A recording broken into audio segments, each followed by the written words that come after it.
The new number 11 Kolsch is available at Walter's Sports Bar starting today. This new beer is a collaboration between employee number 11 and Lost Barrel Brewing. Ryan Reynolds here from Mint Mobile. With the price of just about everything going up during inflation, we thought we'd bring our prices down. So to help us, we brought in a reverse auctioneer, which is apparently a thing. Mint Mobile Unlimited Premium Wireless. How to get 30, 30, bit to get 30, bit to get 20, 20, 20, bit to get 20, 20, bit to get 15, 15, 15, 15, just $15 a month? Sold! Give it a try at mintmobile.com/switch. $45 up front for 3 months plus taxes and fees. Promo rate for new customers for limited time. Unlimited more than 40 gigabytes per month. Slows full terms at mintmobile.com. So now here's Call, getting a chance to play now with Lane Thomas traded to Cleveland earlier a few hours ago. The pitch on the way to Call, swung on, hit in the air to left field deep. Back goes Gurriel to the warning track, to the wall, leaping, he can't get it. It is gone, goodbye. He sees from Jordan Montgomery, and it's a big top of the first inning for the Nationals. It's Washington 5 and Arizona nothing. Now the pitch.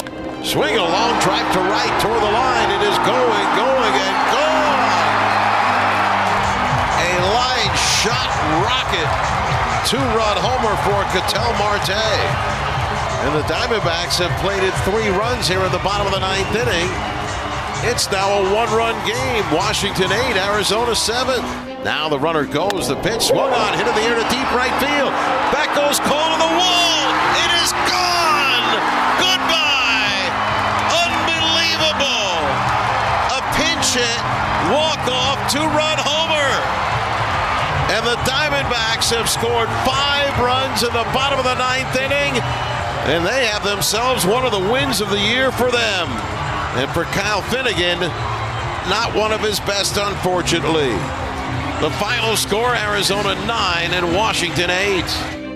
And welcome to Nats Chat for Tuesday, July 30th, 2024. What is 2024 MLB Trade Deadline Day? The deadline is on Tuesday at 6 p.m. Eastern, along with MASNsports.com Nationals insider Mark Zuckerman, who was at Chase Field in Phoenix. I'm Al Galdi, host of the Al Galdi podcast. The Nationals on Monday night made a 3rd trade in the lead up to this trade deadline, trading outfielder Lane Thomas to the Cleveland Guardians. And the Nats late night on Monday night suffered a brutal loss, a 9-8 walk-off loss at the Arizona Diamondbacks in Game 1 of a 3-game series. This was a game in which the Nats blew a 6-0 4th inning lead and an 8-4 9th inning lead as closer and trade chip Kyle Finnegan in the bottom of the 9th allowed 5 runs and got just 1 out. The Nats for this regular season now 49-58.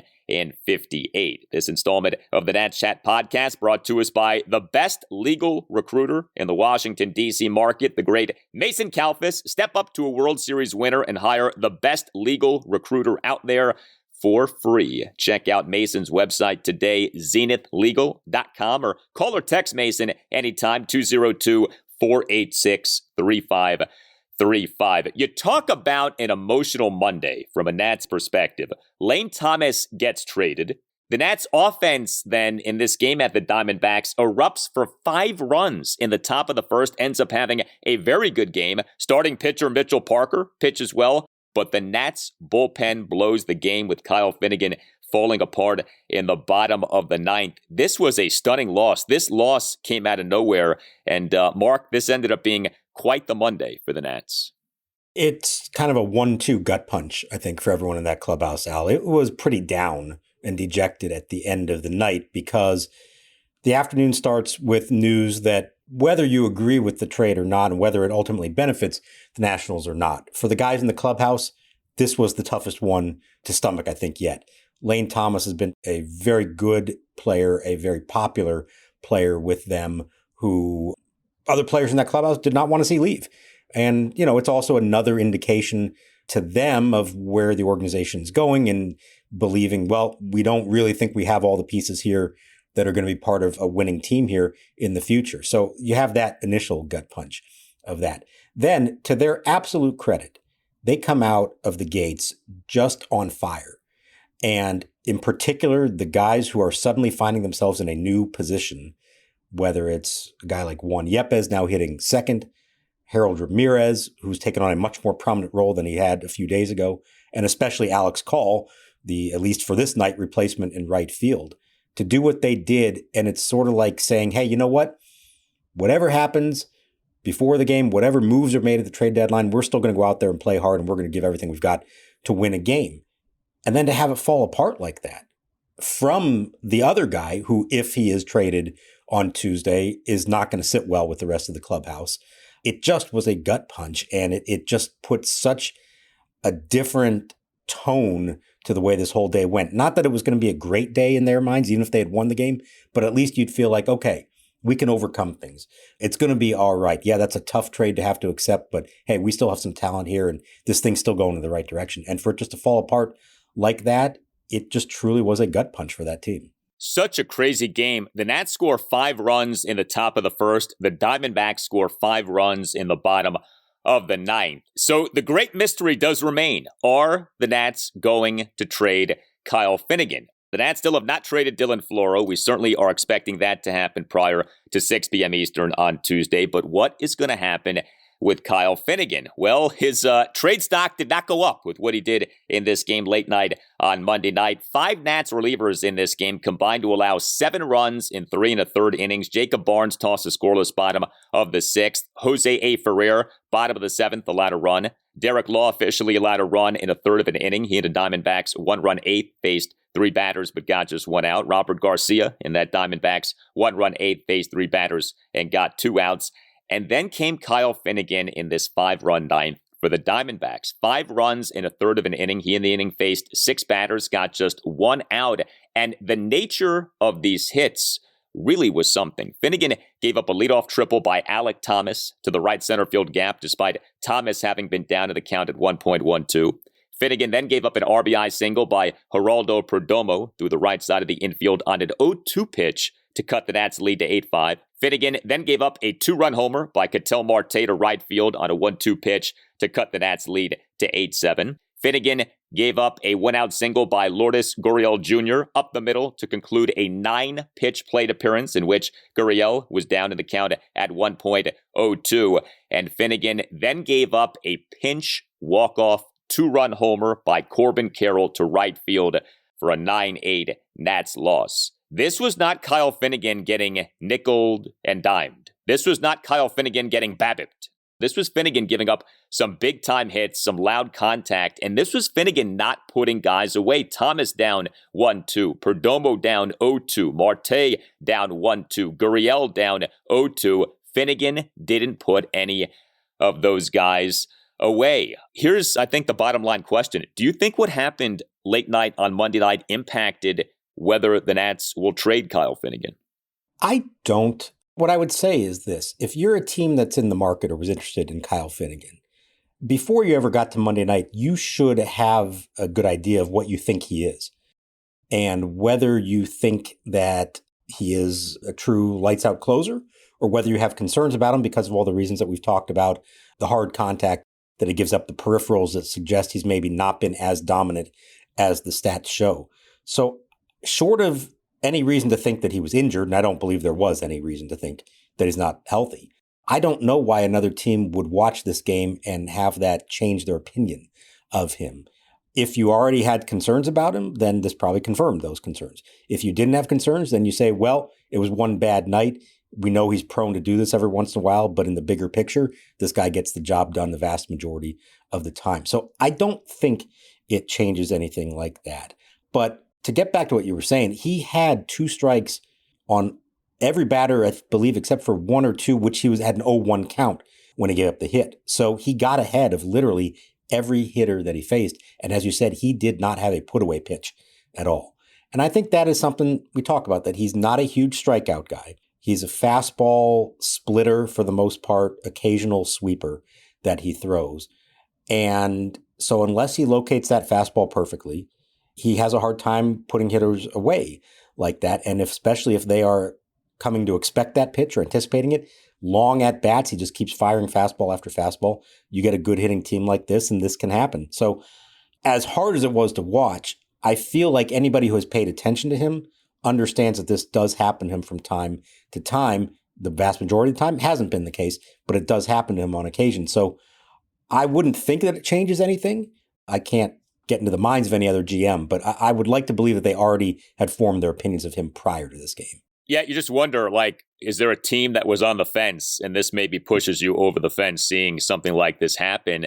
You know, it's a funny deal with Finnegan. When he's on, he's great. When he's off, he is really bad. And he was really bad in this game. And you saw the flaws of Finnegan on display, not striking guys out, giving up home runs. He does give up way too many home runs for an ace reliever. And this, to me, is part of why I do think the Nats should trade him. Now, we don't know what Mike Rizzo is being offered, but you see it happen with him where it can go like that. And it went like that. And man, this was tough to watch. And you know, it's just so hard to get over the nature of this game. It seemed like a win that was in the bank. You know, you're up 5-0 top of the first. Nats are hitting well. Parker pitches well. You feel like this is a win, and it ended up not being a win. So if this was Kyle Finnegan's swan song as a Nationals reliever, obviously not going out on a high note, but we'll see. You know, the fact that Davey Martinez pitched him in this game, do you think that that says anything? Like, Davey was not told not to pitch Finnegan in order to, say, avoid injury in, thinking that a trade could be coming. Is there anything to take from that? Only that I would think if he knew something was in the works on Monday night, he probably was told don't use him. If nothing clearly was going on or expected to happen that night, then I think it's okay. And it just boils down to, okay, come Tuesday, you know, is there anything going on with him? But I do think there's something else to point out here, which is the fact that it ever got to him in the first place. And we can get into some of the other pitching decisions and the way this game went. But you pull your starter, Mitchell Parker, after 5 innings, after 74 pitches. Now, I understand he had 2 really bad short starts, and you say, okay, let's get him out after 5 good innings. No reason to mess around there. But then you only get 1 inning out of Jacob Barnes, 11 pitches. You get 1 inning out of Jose Ferrer, 19 pitches. You have Derek Law start the inning. He doesn't finish it. Robert Garcia finishes the inning. He's at 11 pitches. It's a 4-run lead, not a save situation. You're probably not going to pitch Floro after he threw 2+ innings the day before. And so now you're bringing in Finnegan in a non-save situation, not to excuse him because it's a 4-run lead. You got to close that out. But it felt like it never even should have gotten to that point. Like, why were they even in a position where they felt they needed to bring in their closer in a game that seemed so in hand? And I think it has to do with not pushing your starter and, again, not using relievers for multiple innings unless you feel like you absolutely have to. And this seemed like one with a comfortable lead. What's the harm in letting Jacob Barnes pitch the 6th and the 7th? Yeah, Barnes could have gone longer. The other guys, though, did not do well. I mean, Derek Law did not do well. Robert Garcia did not do well. And it does make you think, and we have talked about this, if the Nats do trade Finnegan, and assuming that the Nats trade Floro, what is this bullpen going to look like the rest of this season? Now, that's not a reason not to trade either guy, but that is a thought that you do have. Are you a lawyer that hates your boss even more than you hate jerks in Profar? Does your law firm always fail, just like the San Diego Padres? Well, Nats Chat sponsor Mason Kalfas is the best legal recruiter in the DC legal market, and you should give him a call. Mason specializes in working with law firm partners, associates, and senior government lawyers in antitrust, securities enforcement, energy, and life sciences. Mason is the founder of Zenith Legal, a 10-person legal recruiting firm with recruiters in DC, New York, Philadelphia, and other cities. Mason has placed partners and associates in over half of the AmLaw 100 law firms. All conversations are 100% confidential and focused holistically on your career goals. Some lawyers change jobs for more money, some change jobs because of client conflicts, and some change because their colleagues are losers like the Padres and Phillies. Step up to a World Series winner and hire the best legal recruiter out there for free. Call Mason Kalfas today at 202-486-3535. This episode is brought to you by Experian. Are you paying for subscriptions you don't use but can't find the time or energy to cancel them? Experian could cancel unwanted subscriptions for you, saving you an average of $270 per year and plenty of time. Download the Experian app. Results will vary. Not all subscriptions are eligible. Savings are not guaranteed. Paid membership with connected payment account required.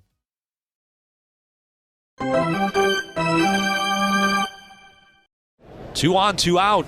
The 1-0. Swing a line drive up the middle, a base hit into center field. Ramirez coming around third, he'll try to score. Thomas's throw is off the back slope of the mound and rolls into the catcher as Ramirez crosses the plate standing up. Wood stops at second. Ruiz the RBI hit. The Nationals lead 8-2. Yeah, so Mitchell Parker, he, in this game, was good. He was solid. This was kind of like your typical Mitchell Parker game, I feel like. 2 runs in 5 innings, gave up just 4 hits, which were 2 doubles and 2 singles. He issued 2 walks. He recorded 3 strikeouts, and he threw 74 pitches, 48 strikes versus 26 balls. We know that the Nats are monitoring his workload, so I really didn't have that big of a problem with Davey Martinez pulling him here. And to your point about, some recent outings in which things did not go well, he was back to sort of being the Mitchell Parker who we have come to know with what he did in this game. And that was really important. His first 3 innings, 1, 2, 3, 9 up, 9 down, 37 pitches. That's 100% what he needed after those last 2 starts where he had the super long innings, got himself in trouble, and just could not get out of it. So that was important for him. He did start to fade a bit in the 4th and the 5th. I understand why Davey pulled him when he did, and maybe a week from now, 2 weeks from now, you start to push him and let him go a little bit further. So I get it why you didn't do it. He probably could have come back for another inning, but I understand you don't want to take that chance. But it was an important start for him. Put those last 2 behind him, especially the way that he got started with a big lead and just go out and get quick outs. For him, I think that was important, and hopefully he can take some good things out of this one. Another good thing from this game was the offense. The Nats offense in this game was awesome. And the Nats, since being no hit in that 3-0 loss to the San Diego Padres at Nationals Park this past Thursday afternoon, have put up the following run totals: 10, 14, 3, and 8. So the offense has actually been quite good since getting no hit. And you look at what the Nats did offensively in this game: 8 runs, 15 hits, which were a home run, 3 doubles, and 11 singles, 5 walks, 7 for 11 with runners in scoring position. The Nats scored 5 runs in the top of the first, a run in the top of the second, and 2 runs in the top of the 6th. Big games for the Nats' 2 replacements for Lane Thomas and Jesse Winker, who the Nats on Sunday morning officially announced as having traded to the New York Mets. Talking about Alex Call and Harold Ramirez. So the Nats on Sunday afternoon announced having recalled Call from AAA Rochester, and he late night on Monday night was the Nats starting right fielder and number 6 batter. We did not have James Wood as a starting right fielder. It was Alex Call. Wood was still in left field, but Call hit like he was James Wood. Call went 2 for 3 with a 3-run homer, a single, and 2 walks. Got on base 4 times. Call in that Nats 5-run first inning, a 1-out first pitch, 3-run homer to left field for a 5-0 Nats lead. And Harold Ramirez, all this guy has done in the place of Jesse Winker as the Nats' new number 1 designated hitter is generate hits. Ramirez in this game as the Nats' number 3 batter, 2 for 4 with an RBI double, an RBI single, and a walk. Ramirez in the Nats' 1-run second, a 2-out RBI single up the middle for a 6-0 Nats lead. And Ramirez in the Nats' 2-run 6, a 2-out opposite field RBI ground rule double to the right center field gap for a 7-2 Nats lead. I mentioned James Wood. He, for this game, was the Nats' cleanup batter, 1 for 3 with an RBI single and 2 2-out walks. Seeing the Nats 5-run first, a 1-out RBI single through the right side of the infield for a 1-0 Nats lead. K-Bit Ruiz, he had a good game. He is the Nats starting catcher and number 5 batter, 2 for 5 with an RBI double and an RBI single. The RBI double coming with 1 out in the Nats 5-run first, and the RBI single coming with 2 outs in the Nats 2-run 6. So a lot to like up and down the lineup with what the team did offensively in this game. Look, they have lost in the last few days their regular number 2 hitter and their regular number 3 hitter. And you can say, well, those guys aren't, typically who you'd want in a good lineup, batting second and third. But on this lineup, they were important players.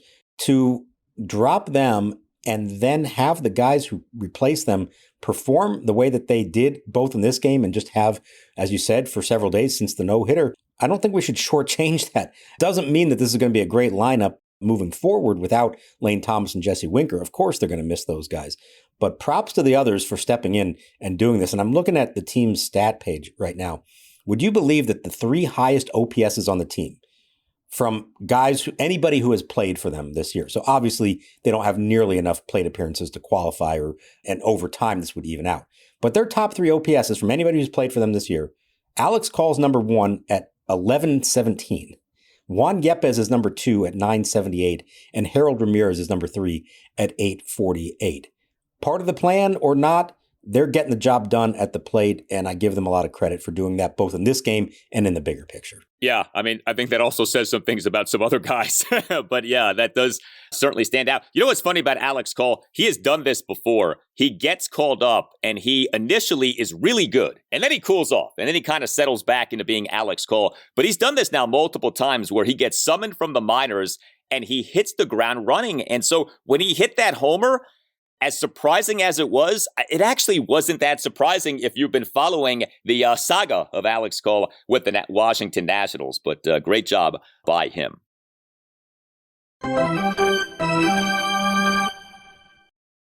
Hey, it's Al Galdi to tell you about the latest offer from Window Nation for listeners of the Nats Chat podcast. Get 2 free windows for every 2 windows that you buy, plus pay nothing with no interest for 2 full years. This is better than any offer that you'll hear about regarding the trade deadline. I promise you. Call 866-90-NATION or visit windownation.com and tell Window Nation that you want the deal that you heard about from Al Galdi on the Nats Chat podcast. Window Nation is outstanding. Every Window Nation window undergoes a 20-point inspection. Window Nation has a 96% customer satisfaction rating, and 96% of Window Nation windows installed require no follow-up service. Take advantage of this special offer for listeners of the Nats Chat podcast. 2 free windows for every 2 windows that you buy, plus pay nothing with no interest for 2 full years. Call 866-90-NATION or visit windownation.com.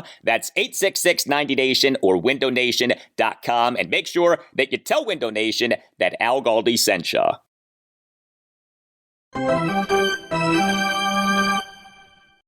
One of my quiet leaders out there, so it's tough. We've had a good relationship, and players love him. He's a really good player. Cleveland's going to get a really good player to help him. So I wish him all the best. He was sad, because, like I said, we built a really strong relationship. He gets along with everybody in there. So, the trade. Lane Thomas. The Nats on Monday night trading outfielder Lane Thomas to the Cleveland Guardians for 3 prospects. And this, to me, is yet another good job by Nats president of baseball operations and general manager Mike Rizzo. We have had many honest, frank conversations about why the Nats have been in this rebuild. And the number one reason is the bad drafting / player development. And that does fall under the purview of Mike Rizzo. And I don't think you're having an honest conversation if you don't acknowledge that. But Mike Rizzo, since he became the Nats GM in 2009, has been a master at making trades. And you look at what he's doing here, and we'll see what else he ends up doing before the trade deadline. But the trading of Hunter Harvey to the Kansas City Royals, fabulous return. And now the return for Lane Thomas. The Nats get 3 prospects from the Guardians. They are pitcher Alex Clemmey, infielder Rafael Ramirez Jr., and infielder Jose Tena.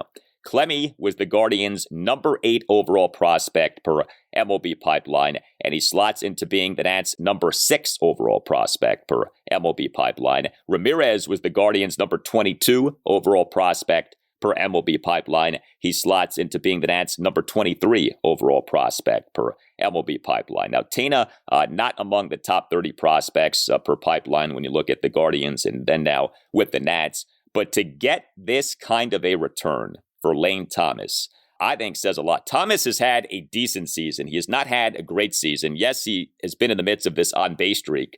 But, we thought that Mike Rizzo might have waited a year too late, might have been a year too late to trade Lane Thomas. If Mike trades Lane last year, I don't know that the return is any better than what the Nats just got here. I give him a lot of credit. This, at least on paper, looks like a very nice haul for Lane Thomas.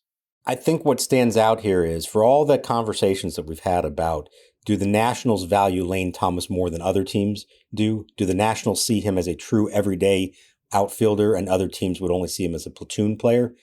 Clearly, the Cleveland Guardians value him to offer up that much for him. You don't trade all that for a platoon outfielder. Now, we'll see how he fits in with them and how much he plays. But that, to me, says that the Cleveland Guardians view him as a very important piece as they now try to do something that they have not done in Cleveland since 1948 and win a World Series.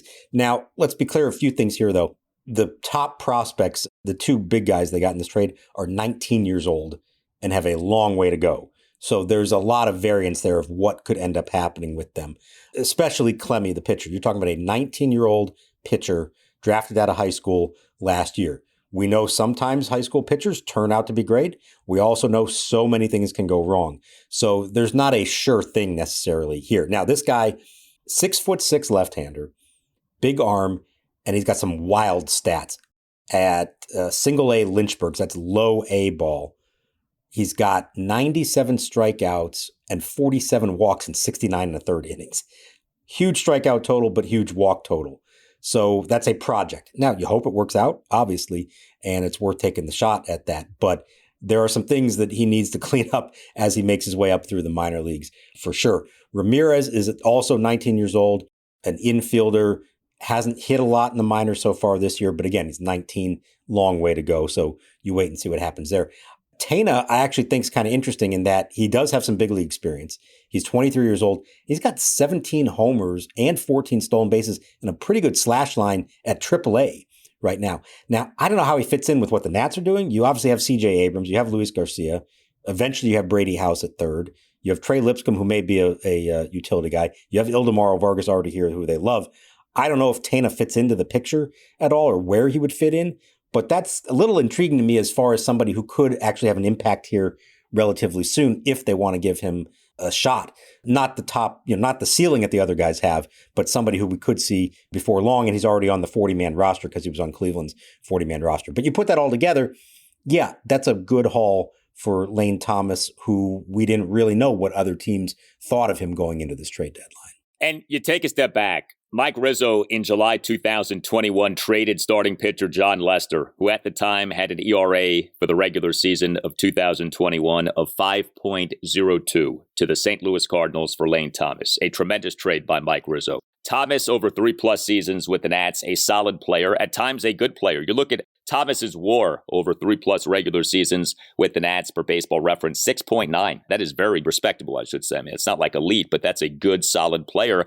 And now Rizzo has traded Lane Thomas for these 3 prospects. So Rizzo, in essence, turned John Lester and his 5.02 ERA into 6.9 WAR from Lane Thomas, and now 3 prospects from the Guardians. Like, you talk about asset management, that's a really good job.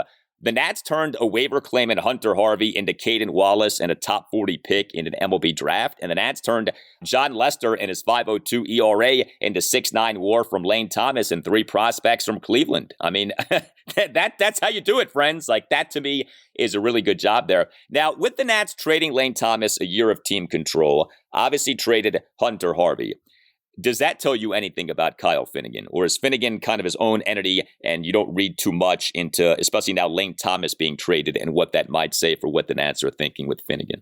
Well, I think all along, the moment they traded Hunter Harvey, you say to yourself, okay, he's open to trading these guys who have another year of control. And when you saw what they got for Harvey, you said, oh boy, if he can get that or better, which you think he should for Finnegan, then yeah, of course he's going to be willing to make that move. So I don't think this hurts his chances at all. The one thing I'll say, and we've pointed this out, is you trade Lane Thomas, but you have outfielders coming, particularly Dylan Cruz, who I don't think we're going to see right away. I don't get the sense that they're calling him up, to make his major league debut on Friday or anything like that. I think in the short term, we're going to see Travis Blankenhorn here on Tuesday, and he and Alex Call probably just platoon in right field in the short term. But I think before the season's over, we're going to see Dylan Cruz as long as things continue to go well for him at AAA. And in theory, he could be your starting right fielder going into next season. So Lane Thomas, solid player, would have been a nice guy to have on a team that thinks it's ready to win next year. But you have an obvious replacement, a super high ceiling replacement there. In the case of Finnegan, as we've discussed, there is nobody in-house who just steps right in to that closer's role, especially after you already traded Hunter Harvey. So I do believe ultimately this is about, does anybody meet Mike Rizzo's price or not? And I think the price is going to be very high.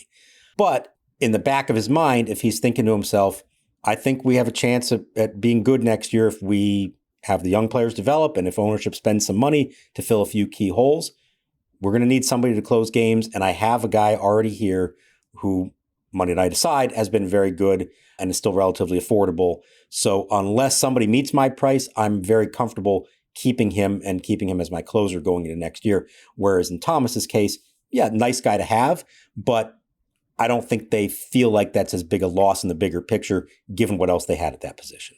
By the way, why didn't the Nats put James Wood in right field? Why are they keeping him in left field? The question was asked of Davey before the game on Monday. Now, this was literally minutes after the news broke about Thomas. So Davey had not had a lot of time to contemplate this, and he was more focused on just who's playing in that game that night. But he did say that, at least for now, he thinks he wants to keep Wood in left. I want to keep him left field for now. We'll see how the next few days play out, So I really want him to play left field. I think left field is going to be his position. Reading between the lines, the sense I got is that they don't know if he has the arm to play right field, just based on what they've seen from him so far. Doesn't mean he couldn't get there. But they seem to think now that he's in the big leagues, he has more of a left fielder's arm than a right fielder's arm. And I think the other part of this is, we're just talking about Dylan Cruz. It seems like Cruz is viewed in the organization as the better outfielder defensively. Now, spring training, we've discussed, he was in center, Wood was in right, and very often Robert Hassel in left. Well, Hassel's not in the picture right now. He's still in the IL. Jacob Young has developed in a way that I'm not sure a lot of people expected him to. And defensively, he is as good as anybody out there. And so as they're making their plans for what they think this team's going to look like next year, I think they're already thinking in terms of Young in center, Cruz in right, and Wood in left. Now, things can change, of course, but I think that's the feeling right now based on what they know, the reputation of Cruz, what they've seen from Young in center, and what they've seen so far from Wood, which admittedly has not been as good as advertised defensively. I think what's interesting about Jacob Young is this. The defense is great. The speed is great. The bat has not been great. Like, if you're, being objective about this, his offensive numbers are not very good. Is the bat good enough to where you can contend next season with Jacob Young as your every game center fielder? Or is Jacob Young more of a really nice number 4 outfielder on a good team? And I think that's the question here. Like, Young is young enough to where maybe the bat improves. I don't think you just say, like, he is what he's always going to be. Maybe there is going to be some improvement as the rest of this season goes on and you get into next season. But Jacob Young's offensive numbers as a batter are not good. I mean, they're just not. You look at what he's done this regular season at the major league level, 254 batting average, 318 on base percentage, 320 slugging percentage. He does not hit for like any power. He's had some moments, but that would just be my one pushback to all that of, if your plan for next season is Jacob Young as your number 1 center fielder, can you live with a guy who potentially is going to be giving you an OPS in the low 600s? Yeah, 100%. I think that is absolutely the concern. And the amazing thing of this, how many times over the years have we talked about, boy, they've got this guy who's great in center field defensively, but we just hope he hits enough. And sometimes it's worked out, but more often than not, those guys do not end up hitting enough. And let's be clear here, Jacob Young does not have the offensive potential, certainly not the power potential, that a Michael A. Taylor or a Victor Robles had. Okay.